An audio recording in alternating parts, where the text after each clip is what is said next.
Jadi tanpa melengahkan masa lagi,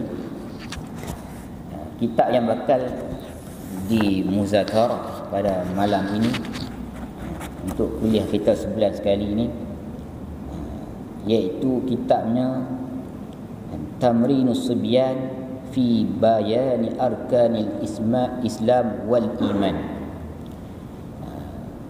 Baik, terlebih dahulu sebelum kita baca kitab ni, seyogia dan seeloknya kita hadiah Al-Fatihah khusus kepada pengarang kitab, iaitu Al-Faqir Husain Nasir bin Muhammad Taib Al-Mas'udi Al-Banjari. Al-Fatihah. Alhamdulillah Rabbil Alamin. Iyyaka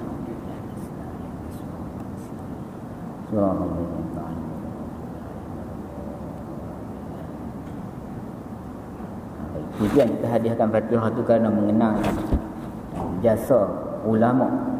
Kalau tidaknya dengan jasa mereka, maka barangkali kita pun tidak mengenal agama kita. Baik, kitab ini namanya Tamrinus Subyan fi Bayani Arkani Islam wal Iman, iaitu pungutan. Ini karangan bagi Al-Faqir Husain Nasir bin Muhammad Taib Al-Mas'udi Al-Banjari, nafa'allahu bihi wa bimuallifatihi al-muslimin amin. Ataupun dikenali sebagai Tuan Husin Kedah. Dia salah seorang ulama terbilang masa zaman dahulu di negeri Kedah kita. Dia juga menjadi guru bagi anak Sultan Kedah. Saya tak ingat Sultan Kedah yang mana, tapi sejarah dia biasa mengajar anak Sultan Kedah dahulu. Baik, kalau tuan-tuan nak tahu lebih lagi biodata dan biografi dia, boleh cari ya. Zaman dah ni mudah sangat kan. Syekh Google kita ada, insya-Allah. Baik. Kata dia, sebelum dia mulakan kitab dia mendatangkan sepotong hadis Rasulullah sallallahu alaihi wasallam. Nabi sallallahu alaihi wasallam bersabda, "Muru auladakum bis-salati li sab'in." Maksud dia, suruhlah, perintahlah oleh sekalian kamu auladakum, akan segala anak-anak kamu, sama ada lelaki ataupun perempuan. Menyuruh tu bis-salati, suruh akan sembahyang, li sab'in, ketika mana mereka ini capai umur 7 tahun. Apabila anak kita dah sampai umur 7 tahun, maka kita disuruh, diperintahkan oleh Allah Subhanahu wa taala melalui lisan Nabi kita Muhammad sallallahu alaihi wasallam untuk menyuruh anak kita dengan sembahyang. Baik. Kalaulah yang kata Nabi ni, dia cakapan dia dipanggil jawami'ul kalim. Nabi dia bercakap walaupun sedikit, tetapi makna dia kan, makna dia panjang berlapis-lapis. Walaupun kita pandang kan, kita pun biasa dengar hadis ini dan disyarahkan orang kan, apabila anak kita sampai umur 7 tahun, kita kena suruh dia sembahyang. Abang, kakak kan, dah sampai 7 tahun ni, jom sembahyang. Suruh macam tu je, tanpa kita mengadapkan kan, dengan kita memukul atau sebagainya, sekadar menyuruh. Itu mafhum zahir hadis. Tapi sebenarnya dikupas oleh ulama seperti mana disyarahkan dalam kitab I'anatul Talibin bi Syarhil Fathil Mu'in. Ulama mengatakan bukan sekadar kita menyuruh anak kita dengan sembahyang, bahkan disuruh dengan dia beriman kepada Allah, diajarkan dia cara makrifah kepada Allah, makrifah kepada Rasulullah sallallahu alaihi wasallam dan segala rukun iman yang lain. Dan juga diajarkan sebelum sembahyang itu bab solah kan, sebelum bab solah bab taharah dan sebagaimana barang yang bersangkutan dengan bab sembahyang lagi lah. Oh macam tu kan. Selama ni duk ingat suruh sembahyang je. Kita ingat macam itulah sebab kita ingat dengan fikiran dan nafsu kita. kita tidak mengingat hadis ini mengikut acuan yang telah ditetapkan, yang diistimbat oleh ulama kita, maka macam mana kita nak tahu dalamnya hadis tersebut? Dengan jalan kita belajar. Kadang duk dengar orang baca lagu tu, takat tu lah faham dia. Maka itulah yang dikupaskan ulama, suruh anak-anak kamu bukanlah sembahyang. Bila kita tengok hadis ini, dia menyuruh dengan sembahyang, tetapi pada hakikatnya sebelum sembahyang ada banyak perkara yang perlu dilakukan sebelum sembahyang. Sebab tu Nabi sebut kata sembahyang, tetapi sebelum sembahyang kena buat apa? Kena taharah dulu, kita syarat kita nak sembahyang kena bersuci daripada hadas kecil dan hadas besar serta najis. Kemudian kita kena suruh budak tu, anak kita sendiri dengan berwudu, kena ajak dia berwudu. Dan kita nak sembahyang ni, nak suruh dia sembahyang sembahyang tu yang mana? Yang Maha Esa, itulah dia tak kenal yang Maha Esa. Walaupun dia lahir daripada ibu dan ayah yang Islam, tapi belum tentu dia mengenal hakikat Islam tersebut. Cuma kita bimbang, takut-takut kita ni Islam 'indan nas, kafir 'indallah wal a'yaz billahi min zalik. Ada sebahagian golongan dia Islam 'indan nas, di sisi manusia dia Islam. Macam kita pakai baju pakai baju Melayu, pakai kopiah bawa sejadah main masjid, orang pun Islam lah. Tapi barang yang di dalam hati kita, akidah kita, akidah apa? Akidah apa? Takut kita ni di sisi manusia dihukumkan Islam, mati nanti ditanam di kuburan Islam, tapi di sisi Allah, Allah tak akui Islam kita. Yang tu kita bimbang. Tu. Sebab itulah kita hadir ke majlis ini untuk menimba ilmu, menambah nilai keilmuan kita. Kerana kita semua orang Islam dah, cuma menambah nilai dan akidah kita dengan adanya ilmu. Kerana ilmu itu, kata ulama, al-ilmu imamul amal. Ilmu itu imam bagi amalan. Maknanya dia ke depan. Dan kita nak sembahyang, kita mengaji dulu bab sembahyang. Lah ada ilmu baru kita praktikal. Begitu juga dalam akidah yang kita akan pegang, kita kena mengaji dulu. Benih bertepatan dengan ahli sunnah wal jamaah ataupun tidak, sebelum kita berpegang dengan akidah situ. Baik. Itulah sebab sedikit tentang hadis muru auladakum bis salati di sab'in. Selalunya hadis ini dibaca di dalam kitab fiqh, tetapi kerana apa dibawa di dalam kitab tauhid? Itulah kerana yang saya sebutkan tadi. Baik. Kita terus masuk kepada isi kitab. Katanya Bismillahirrahmanirrahim. Dengan nama Allah yang Maha Pemurah lagi Maha Mengasihani. Dengan nama Allah yang mengurniakan nikmat yang besar-besar, Ar-Rahim yang mengurniakan nikmat yang kecil-kecil. Saya ingat itu kita teruskan dululah. Kalau ada kemusykilan daripada tuan-tuan dan puan, boleh diutarakan terus direct tu, ataupun selepas majlis lagi. Baik. Alhamdulillahi wassalatu wassalam ala Rasulillah. Segala puji bagi Allah. Wassalatu wassalam, dan rahmat dan sejahtera ala Rasulillah, atas pesuruh Allah, iaitulah dikehendaki pesuruh Allah Nabi Yuna Muhammadun sallallahu alaihi wasallam. Itu ucapan muqaddimah. Karena apa? Pengarang ini memulakan kitab dia dengan bismillah, kemudian alhamdulillah, kemudian wassalatu wassalamu ala Rasulillah. Ada 3 perkara yang wajib bagi tiap-tiap pengarang.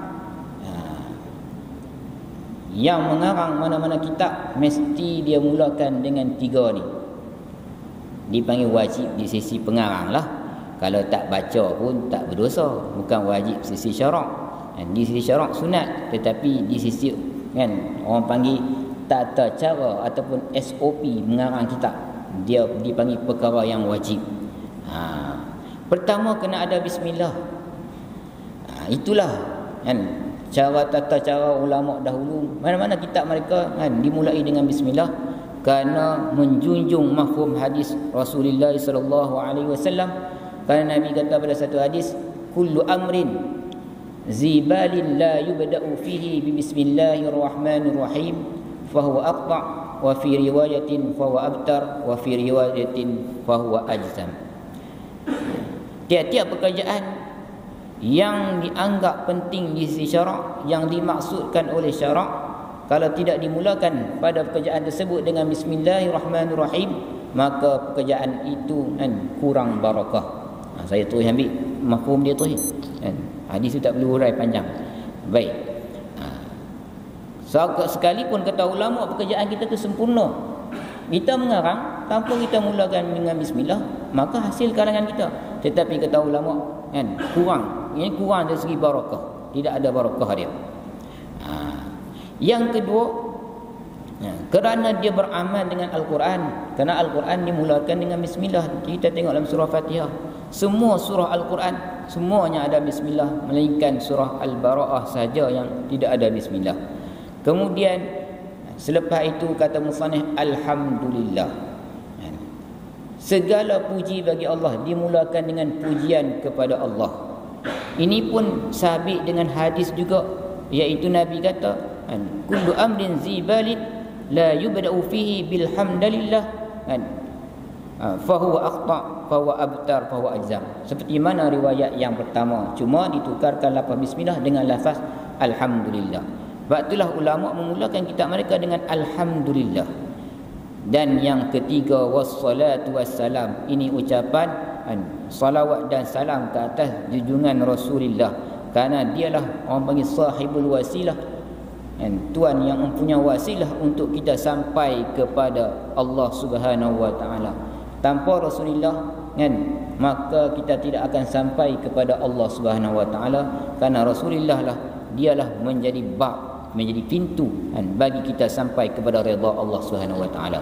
Sebab itulah dia ada 3 perkara ni dalam pengajian.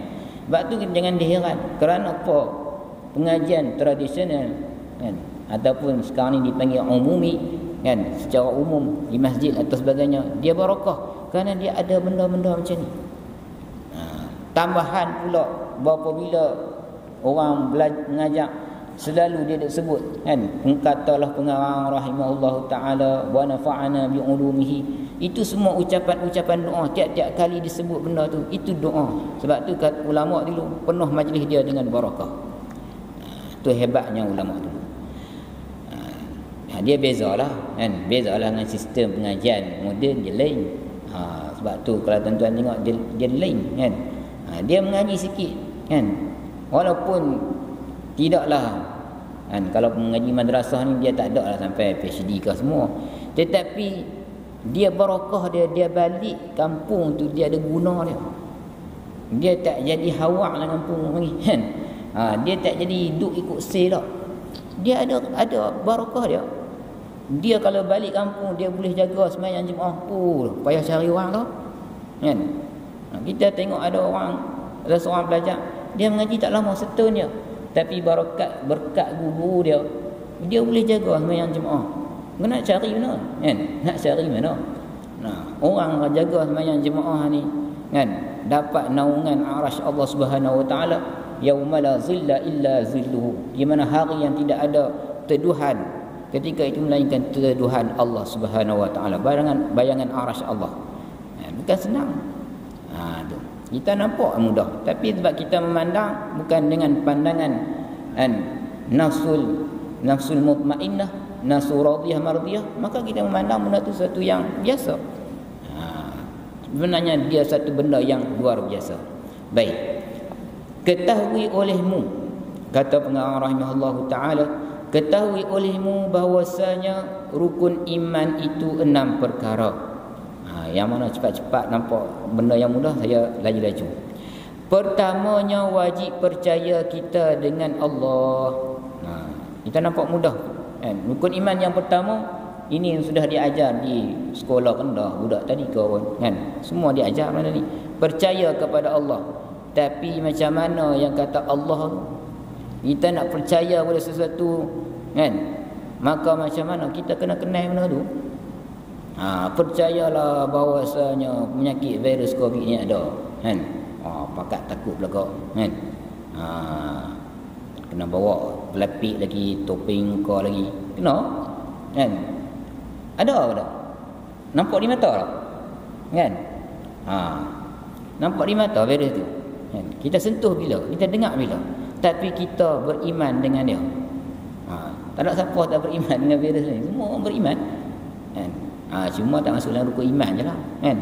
Takut berkata tak beriman dengan virus macam mana? Dia benda harus nak beriman pun tak apa, tak beriman pun tak apa, kan? Tapi benda dah berlaku. Sebab tu kita jaga, kan?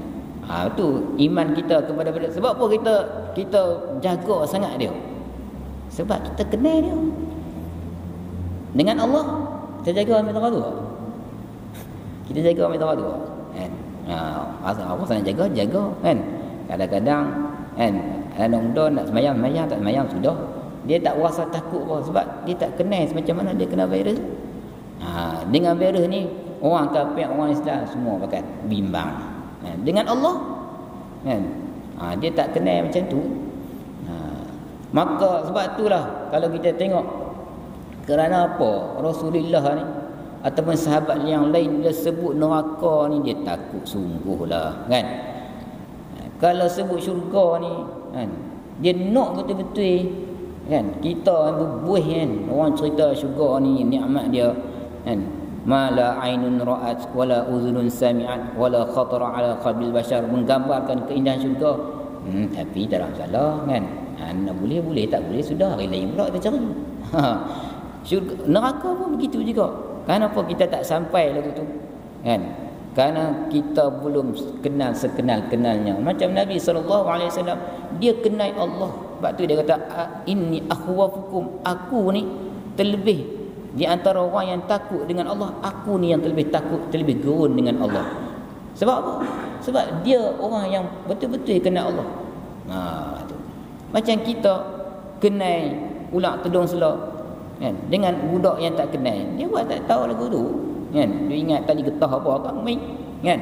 Padahal ulang tu. Macam itulah Rasulullah kenal Allah Subhanahu wa taala. Baik. Keduanya wajib percaya kita dengan segala malaikahnya. Malaikah Allah. Malaikah, satu hamba Allah, yang Allah wahyukan kepada dia untuk sampaikan apa perintah yang Allah suruh sampaikan kepada Nabi SAW dan segala anbiya yang lain. Itu malaikah. Maka sebahagiannya ada tugasan dia lah, antara ada yang menyampaikan wahyu, yang menurunkan rezeki, menurunkan hujan, macam-macam lagi lah tugas-tugasan malaikah. InsyaAllah lagi akan datang kita tengoklah di perbicaraan yang khusus dengan dia. Yang ketiganya wajib percaya kita dengan segala kitabnya, kitab Allah yang Allah turunkan kepada nabi-nabi dan rasul-rasul dia. Yang wajib kita beriman 4 buah, bahkan lebih lagi pada 4 buah tu ada Tuhan buat turun lagi. Cuma yang wajib kita beriman 4 buah tu. Yang keempatnya wajib percaya kita dengan segala rasulnya, rasul Allah pun wajib kita kena percaya. Maka sebab itulah kita perlu mengaji, bukan sekadar mengenal Allah, bahkan mengenal rasul-rasul Allah. Yang 25 wajib kita kenal, bahkan kena i'tiqad secara umum Allah ini mempunyai rasul yang tidak terhingga banyaknya, seperti mana banyaknya malaikat. InsyaAllah lagi akan datang, kita cerita sungguh yang ni di dalam bab dia nanti. Kelimanya, wajib percaya kita dengan hari yang kemudian, hari yang dinamakan hari qiyamah, kan?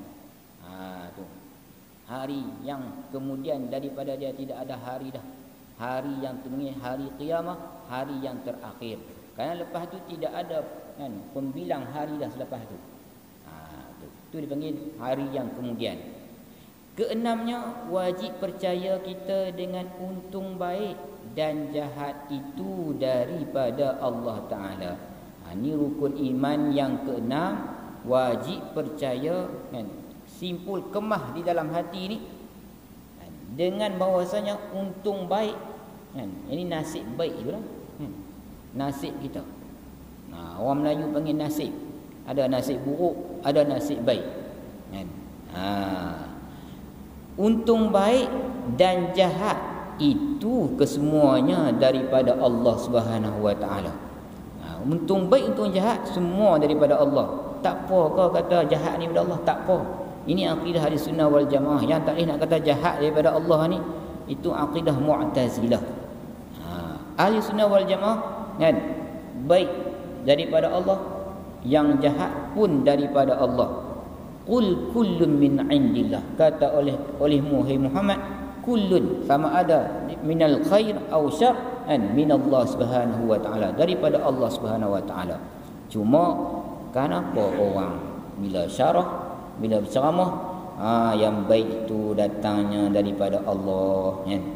Yang jahat dan buruk serta kekurangan tu dari pihak diri saya sendiri. Tapi jelas sekali dia akan kata kan, hakikat kedua-duanya daripada Allah. Yang tu sebenarnya Ahli Sunnah wal Jamaah.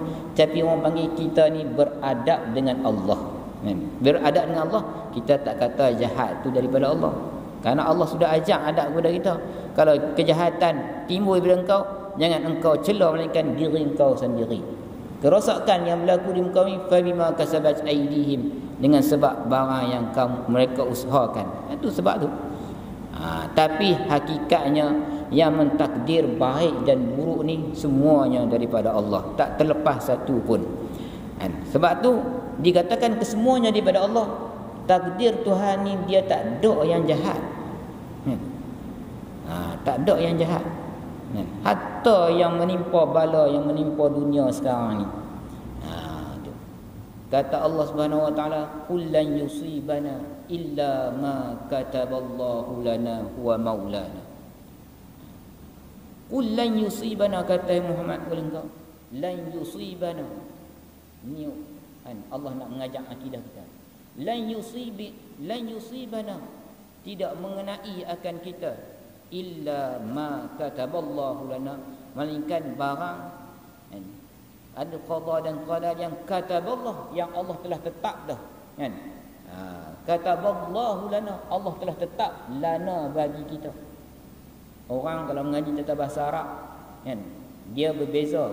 Tuhan kata ma kataballahu lana dengan ma kataballahu alaina, dia lain. Kalau Allah Taala kata ma kataballahu lana, itu untuk menunjuk manfaat dan kebaikan untuk kita. Tapi kalau Allah kata ma kataballahu alaina, itu tanda kejahatan. Tapi Allah Taala tak kata kan ma kataballahu alaina. Tuhan kata ma kataballahu lana. Sama ada takdir yang baik ataupun yang jahat, kesemuanya baik, kan? Kesemuanya baik. Yang jahat itu pandangan zahir nafsu kita sahaja yang kata jahat. Itu pandangan zahir. Tu orang panggil buruk pada rupa tapi pada hakikat dia baik, kan? Kerana kan sama ada yang baik ataupun yang jahat itu kan keluarnya daripada zat Allah Subhanahu Wa Taala, maka zat Allah baik. Tu. Tidak ada siapa yang boleh pertikai apa yang dia buat, kan? Cuma kan bagi kita kadang-kadang dibukakan hikmah, kadang-kadang tidak dibukakan dia. Maka hikmah ni dapat ke orang yang ulul albab lah, orang yang ada lub, kan, yang ada qalbun dalam hati dia, yang Allah Taala buka. Tu. Baik, habis. Itu secara ijmal ataupun secara ringkas tentang rukun iman. Tu. Saya pun baca derah-derah ni bagi ingat tuan-tuan pun tahu dah rukun iman ni. Baik. Tak ada apa-apa mesti ikut noh itu. Kan. Katanya dan bahawasanya rukun Islam itu 5 perkara. Iman ada 6, kan? Islam, rukun Islam ada 5 perkara. Kata Nabi, bunyal Islamu ala khamsin, dibinakan Islam itu kan, ala khamsin, di atas 5 perkara. Baik, mana yang kata 5 perkara? Pertamanya mengucap 2 kalimah syahadah. Mengucap 2 kalimah syahadah. Ini menjadi rukun Islam, kata ulama, bagi orang yang asalnya kafir. Kita perlu dah ucap Kalau tak ucap ni tak ada satu rukun, tak jadi Islam. Macam sembahyang kan. Sembahyang 13 rukun, tak cukup satu, tak jadi sembahyang. Kalau gitu Islam ada 5, tak cukup satu, tak mengucap 2 kali 5 kan. Jadi Islam ke tak? Tu fikir tengok kan. Tak kita contoh. Baik. Mengucap 2 kalimah syahadah, melafazkan 2 kalimah syahadah ini menjadi rukun bagi orang kafir yang nak masuk Islam lah.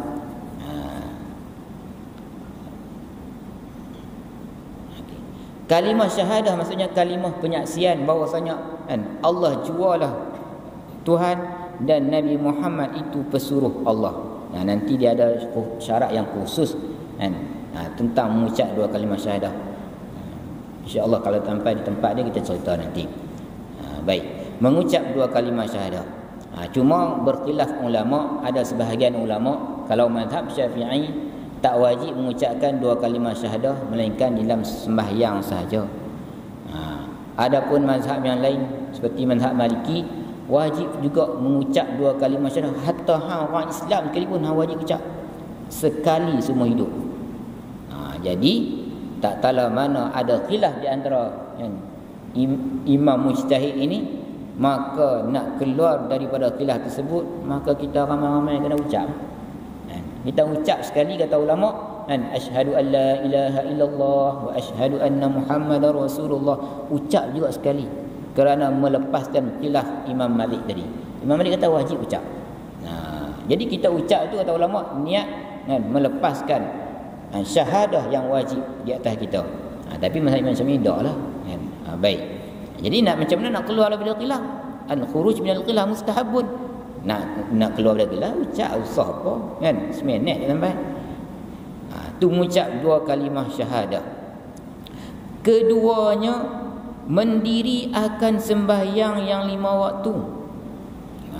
Mendiri akan sembahyang yang 5 waktu. Maksud mendiri ini menunaikan, sama ada nak berdiri ke, nak duduk ke, atas syarat-syarat dia ke, nak terlentang ke, tu lain kira lah kan. Maksud mendiri ini menunaikan akan sembahyang yang 5 waktu. Hak tu menjadi rukun Islam. Lain dia 5 ni adalah ada lagi sembahyang, tapi tak menjadi rukun Islam lah. Dia menjadi kesyumulan ataupun kesempurnaan Islam. Tu je. Tu. Sahabat tanya, ada lain lagi tak pada 5 ni? Seorang kata tak ada dah. Yang ni je 5 ni. Jaga hak ni je. Tu baik. Ini bagi mazhab kita Al-Imam Syafi'i rahimahullahu taala. Tapi kalau mazhab yang lain, mazhab Hanafi, ditambahkan satu lagi iaitu sembahyang witir, jadi 6 kali dia. Yang ketiganya memberi zakat, yakni mengeluarkan zakat, menunaikan zakat. InsyaAllah lah, ini mengaji fiqh lah ni. Keempatnya puasa pada bulan Ramadan. Inilah yang menjadi rukun Islam. Adapun puasa di lain daripada bulan Ramadan, maka itu tidak menjadi rukun, hanya menjadi kesempurnaan bagi Islam saja. Kelimanya mengerjakan akan haji dan umrah. Mengerja akan haji dan umrah, dua-dua ni wajib kan. Bukan kata pi umrah saja kan, buat sunat dak. Haji dengan umrah dia sekali kewajipan dia. Cuma umrah ni dipanggil haji kecil kan. Haji hak betul-betul haji tu dipanggil haji besar tu lah. InsyaAllah semua ni rukun Islam ni dibicarakan secara khusus di dalam kitab fiqh. Sebab Islam itu dia merujuk kepada fiqh. Baik, dia kata mengerjakan haji dan umrah bagi orang yang kuasa mengerjakan kedua-duanya. Tu. Wajib ini menjadi rukun bagi orang yang kuasa. Ini dalam kitab fiqh, sama ada kuasa dari segi harta ataupun dari segi perjalanan, itu kedua-duanya diiktibar dalam fiqh nanti. Kita wajib mengerjakan dia. Lah ni buat takat wajib, takat mana wajib kan? Apa kata kan kena daftar haji.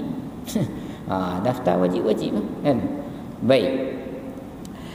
Dan bahawasanya hukum yang dibangsa kepada akal itu tersimpan ia di dalam 3 bahagi. Baik. Inilah awal-awal muqaddimah memasuki pengajian usuluddin ataupun dipanggil pengajian tauhid ataupun ilmu kalam.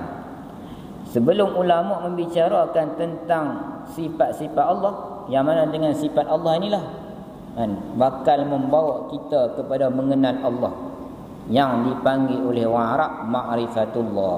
Orang Melayu kata kenal Tuhan, kenal Allah. Orang Arab kata ma'rifah. Tu. Tuan-tuan semua kata ni makrifat belaka dah ni, sampai tajah makrifah lah. Cuma makrifah tu dia ada darjat dan tangga-tangga dia lah. Kita ni makrifah cara orang awam dululah, hak ni wajib lah. Sebelum kita naik tangga makrifah yang orang yang khas serta yang khawasul khawas, kita bicara lu makrifah ni. Dan hak ni mudah untuk dicapai. Baik. Dia kata dia akan ulama sebelum dia membicarakan sifat-sifat Allah, dia akan membicarakan terlebih dahulu hukum akal. Ini orang panggil segi pengajian ilmiah. Kalau kita selama ni tak tahu hukum akal, macam mana hukum akal? Jangan bimbang lah kan. Jangan bimbang balik malam ni tidak tak lena kan. Aku ngaji macam mana Usuluddin tak tahu hukum akal. Tak, ini orang kajian ilmiah. Kenapa ulama buat macam ni? Supaya nanti hangpa masuk mengaji hukum akal, bila aku sebut kan sifat wajib bagi Allah ada 20, sifat yang mustahil ke atas Allah ada 20, ada satu sifat yang harus bagi Allah. Kalau sebut wajib, mustahil, harus, tahu dah apa makna wajib, apa makna mustahil, apa makna harus. Itu tujuannya kan? Jadi ulama dia menyusun supaya kita mengaji dengan mudah dan tahakkuk kemah. Tu kan, supaya kita mengaji macam tu. Dia tak mau kita mengaji kan ikut dan kan, tak tahu tangga dia. Dia tak mau lah lagu tu. Dia buat tangga ni supaya kita mudah kenal Allah. Baik. Tapi hukum akal ni, kalau hak segi pengajian ni nak cerita kat budak-budak tak boleh lah kan. Dia tak faham sangat lah. Dia setakat cerita-cerita tadi lah Allah ni wajib bersifat, tu pun dia faham lebih kurang tu je. Tapi nanti dia kena mengaji lain lah. Tu. Baik, kita tengok, kita telusuri yang satu-satu hukum akal. Dan bahawasanya hukum yang dibangsakan kepada akal itu tersimpan ia di dalam 3 bahagi. Bila sebut hukum, dibahagi oleh ulama kepada 3. Ada dikatakan hukum akal, hukum syarak, hukum adat. Supaya apa? Jangan kita bertukar 3 kategori hukum ni. Hukum akal, yakni hukum ini dihukumi oleh akal. Maka akal lah wasilah untuk kita keluarkan satu hukum, maka dipanggil hukum akal. Nanti insya-Allah kita akan bicara lagi. Hukum syarak kan, iaitu 5 hukum kita mengaji dalam fiqh tu. Wajib kan, sunat, apa haram, makruh, harus. Tu panggil hukum syarak. Itu dibicarakan di dalam kitab usul fiqh. Dan satu lagi dipanggil hukum adat. Hukum adat ni juga dibicarakan di dalam sebahagian kitab Usuluddin. Baik. Jadi bila hukum akal ini, hukum yang dibangsa kepada akal, yakni akal kita menghukumkan sesuatu, maka ada berapa hukum akal? Dia kata tersimpan ia di dalam 3 bahagi. Maknanya hukum akal ni ada 3 je. Dia tak lebih dah. Penting nak mengaji ni. InsyaAllah nanti kita cerita sebab apa kepentingan dia. Bahkan kata sebahagian ulama, kalau tuan-tuan bisa mengaji kitab Aqidatul Najid, disebutkan di sana sebahagian perkara yang membawa menjadi kufurnya seseorang, dia jahil qawaidah aqliyah. Jahil kaedah aqliyah itu akan membawa seseorang menjadi kufur. Dia tak mengaji kaedah hukum akal. Itu antara puncanya. Kita tengok orang musyrikin Mekah, dia menganggap Rasul ini kan, Rasul ini macam malaikat. Dia menganggap Rasul tu macam malaikat. Malaikat macam mana? Malaikat hamba Allah yang tidak laki-laki, tidak perempuan, tidak makan, tidak minum, tidak tidur. Itu sifat-sifat malaikat. Dia menganggap Rasul ini macam malaikat. Lalu dia kata, ma li hadzal rasul ya'kulu ta'am wa yamshi fil aswaq. Apa ini Rasul ya'kulut ta'am. Dia tak percaya kepada Nabi Muhammad. Dia kata Rasul apa lagu ni? Ya'kulut ta'am, makan makanan. Kan? Nabi makan gandum, buah tamar, kan? Wa yamshi fil aswaq, dan Nabi berjalan di aswaq, di pekan-pekan, berdakwah dan sebagainya, beli keperluan hajat. Dia kata Rasul mana boleh Rasul macam ni? Pesuruh Allah dia kena macam malaikat. Itu kepercayaan dia. Sebab apa? Dia tak reti hukum akal. Yang kata Rasul tadi bersifat dia dengan makan minum dan berjalan dan sebagainya, bernikah kahwin apa semua tu, kan, ada sikit sebanyak sakit, demam dan sebagainya, itu orang panggil perkara yang harus. Sedangkan perkara harus tu benda yang menjadi hukum akal. Dia tak i'tiqad macam tu, maka jadi kufur. Itu contoh dia. Banyak lagi. Setengah orang yang tak tahu hukum akal ni, dia menafikan mukjizat. Dia boleh menafikan mukjizat. Dia kata apa mukjizat? Kan? Apa Nabi Allah Ibrahim, kan? Boleh ke sembelih asah pisau 3-4 hari, kan? Sembelih tak makan, tak luk orang panggil. Tak boleh jadi. Tak ngaji hukum akal. Padahal tajamnya pisau itu secara adat hanya boleh memutuskan, tetapi segi akal tidak boleh. Kan? Segi akal boleh putus, boleh tak putus. Apa Nabi Ibrahim ni?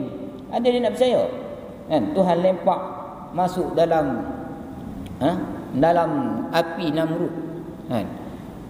Namrud suruh kaum dia himpun kayu api sebulan. Himpun sebulan. Cukup sebulan jadi sebukit kayu api. Bakar-bakar, kan? Api nak melahung naik api. Kan? Sampai burung nak terbang pun tak lepas, kata ulama. Kan? Lalu dia lemparkan Nabi Allah Ibrahim AS di dalam api, kan? Duduk elok hari ke-7 keluar, relax, kan? Dia beriman, tak beriman, kan? Kerana dia tak percaya. Akal segi adat memang terbakar, kan? Kentung kita. Tapi segi adat memang macam tu. Tapi segi akal, kan? Segi akal boleh nak terbakar pun boleh. Tapi dia tak percaya. Sebab dia kata, kan, dia tak percaya mukjizat. Amrun khariqun lil adah. Yang kata mukjizat tu satu perkara yang mencarikan adat. Selama ni dia dihukumkan dengan adat. Itu bahaya yang tak reti, kan. Kita kalau tak pandai hukum adat, tak boleh membezakan hukum adat dengan hukum akal, boleh membawa rosak akidah. Almarhum, kan, guru kami, Allah yarham Tuan Guru Haji Saleh, kan, rahimahullah taala. Dia bisa contoh, kan? Dia kata awal aku balik Mekah dulu, dia kata pi majlis tahlil. Kan, lepas duk sembang, Tok Imam tanya, kan. Tok Imam di situlah, kan. Tanya, semalam tahu ni simpan mayat di kubur, sebab dia buka pintu kubur. Kan pintu zaman dulu kubur kan lepas tutup kan pagar. Kita kunci lah, kan, siapa buka? Disimpan mayat macam mana malam. Lepas tu ada seorang jawab, tak gaduh Tok Imam, lepas baca ayat-ayat apa, lepas tepuk. Apa ibu kunci tu terbuka lah. Oish, mana boleh, dia kata, kan? Kalau tak ada anak kunci tak boleh bukanya. Tu kata, kan? Tak boleh buka. Siapa Tuhan tak kehendaki tak buka. Ada je kunci tu. Aku tak percaya. Sudah. Kan? Buat macam tu, kan? Tu bahayanya, kan? Bahaya akidah. Tu kena jaga elok. Baik. Macam akidah kita sekarang ni, kan? Kita kena bertegur, kan? Sebab tu kalau orang ada akidah ni relax, kan? Covid tak covid dia, kan? Biasa, kan? Tak kalau tak gundah gulana apa.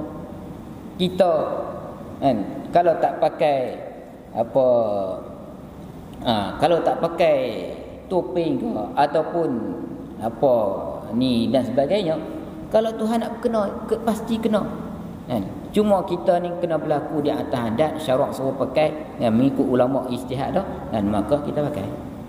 Tu cerita dia. Itu akidah kita. Jangan kita samakan dengan akidah, kan, orang kafir di luar sana. Baik.